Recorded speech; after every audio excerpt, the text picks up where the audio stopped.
Bonjour, aujourd'hui on va parler d'Excel pour la deuxième fois, c'est ma deuxième vidéo tuto, et on va parler des pourcentages.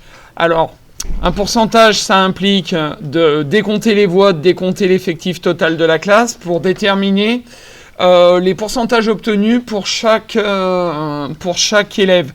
On est évidemment sur des fausses problématiques puisqu'on voit qu'il y a une allitération en mar ici pour Marco, Martine, Martin, Marion, etc. Et puis pour la classe de 3e. Alors ce qui compte, et ne perdez pas de vue que c'est très important de faire des gestes extrêmement répétitifs, je vous encourage à recommencer la même manip 3 fois. Ok ?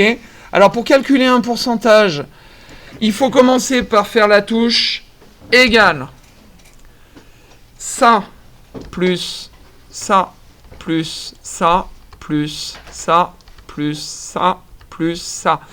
Vous avez vu que dans la barre de calcul, égale B3 plus B4 plus B5 plus B6 plus B7 plus B8. Ok. Bleu, vert, violet, marron, etc. Vous voyez qu'il y a un code couleur. Donc on a une classe qui a un effectif de 30. Admettons, et je vous le disais, ce qui est intéressant dans Excel, j'ai oublié, il n'y a pas 0 nul, il y en a 7, j'appuie sur Entrée. J'ai bien une classe à 37, c'est-à-dire qu'Excel me recalcule tout à la volée. Alors, c'est important que dans les barres de formule, vous fassiez plusieurs démarches, parce qu'en fait, il y a plusieurs façons d'obtenir le même résultat. Là, c'est en cliquant sur chacune des cellules et en appuyant sur plus Enter que j'ai obtenu le résultat. Donc, je fais échappe. Là, je vais faire égal. Et pour gagner du temps, je vais écrire somme en majuscule. Je vais ouvrir la parenthèse et je vais sélectionner la plage. Je vais fermer la parenthèse. J'appuie sur Entrée. Donc là, on vient de gagner un temps précieux en termes de clics. Pourquoi ? Parce qu'en fait, j'ai déjà utilisé une fonction qui permet d'automatiser un petit peu. Et d'ailleurs, vous voyez que j'ai plus une sélection bleu, vert, rouge. J'ai une sélection de plage. C'est un ensemble de cellules qui sont bleues. Ok ? J'appuie sur Entrée. 27 dans la classe de 3e. Et puis en fait, il y a quelque chose d'encore plus rapide. Alors ça marche bien pour les sommes, mais également pour les moyennes, etc. Alors vous êtes heureux de l'apprendre maintenant puisque vous avez déjà fait l'exercice moyenne. Mais c'est important de savoir le faire d'abord à la main avant d'automatiser au maximum les calculs. Donc je sélectionne ma plage ici. Sébastien, Céline, Sémaphore, Célimène, etc. Donc toujours l'allitération ici en C. 8, 8, 8, 6, etc. Je vais ici, dans l'onglet Accueil, Somme, et voilà. J'ai 31 élèves. Alors ensuite, on va calculer le pourcentage que chaque élève a obtenu. Il est évident que sur le total, on obtient 100%, puisque théoriquement, on additionne la totalité des pourcentages obtenus, et à la fin, on se retrouve avec 100%. Donc on commence pour chaque calcul par égal. Je clique par 12, multiplié par 100, pour le calcul d'un pourcentage, c'est une valeur fixe, donc là, j'ai pas besoin de saisir de cellules, divisé par B9. J'appuie sur Entrée. Bon, Marco a eu 40%, c'est un élève qui est assez populaire, on le félicite. Bon, il me reste plus qu'à étirer. Alors là, je suis en train de déplacer et non pas étirer. Regardez, il faut bien qu'il y ait la petite croix noire.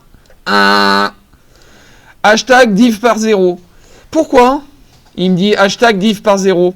Parce que là, c'est bien B4, donc Martine, elle a eu 3 voix, multiplié par 100, fort bien, divisé par B10. B10, c'est là. Et quand la cellule est vide, ça fait divisé par 0.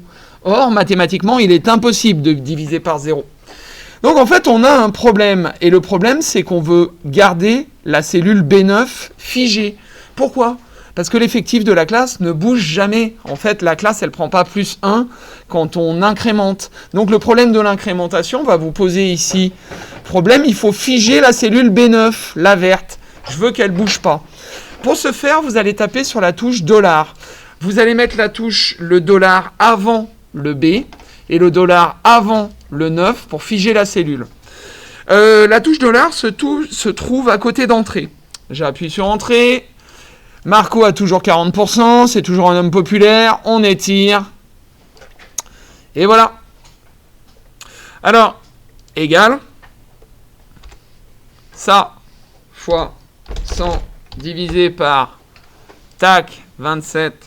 J'appuie sur Entrée. 29,63%. Ah, monsieur, vous avez encore oublié de diviser par 0. Hashtag valeur est 87%. Et oui, parce qu'en fait, regardez ici, B37, c'est les voix de Sébastien. Donc en fait, concrètement, si vous oubliez de figer la cellule, vos résultats vont partir dans le décor et en plus, vous n'allez pas forcément être au courant de votre erreur. Donc n'oubliez pas de figer la cellule avant avec le $. Donc même punition. $, j'appuie sur Entrée. J'étire. 100%. Et puis, puisque là, si j'étire, ça me fait bien 100%, mais la démarche pourrait être de faire une somme automatique à la fin pour vérifier que j'ai bien fait mon calcul. Alors, vous avez vu que la somme automatique, elle se met dans la prochaine cellule vide. Donc là, j'ai fait une bêtise. Je vais supprimer cette donnée-là pour rendre la cellule vide. Je sélectionne ma plage. Boum, somme auto. Et là, je fais égal. Ça fois 100 divisé par 31. On met le $, ici. Alors, ce coup-ci, vous avez bien compris l'intérêt de figer la cellule. J'appuie sur Entrée. 25,81. Boum, boum, boum, boum. Alors, je vais sélectionner un petit peu je vais supprimer un petit peu mes éléments et puis on va créer des diagrammes. Alors, vous constaterez que pour l'exo, je suis quand même... Il y a toutes les explications là en rouge, bleu avec des captures d'écran. Hein. Là, c'est ce que je suis en train de m'amuser à supprimer. Ok, pour supprimer des lignes, il suffit de sélectionner la plage en cliquant là sur les lignes.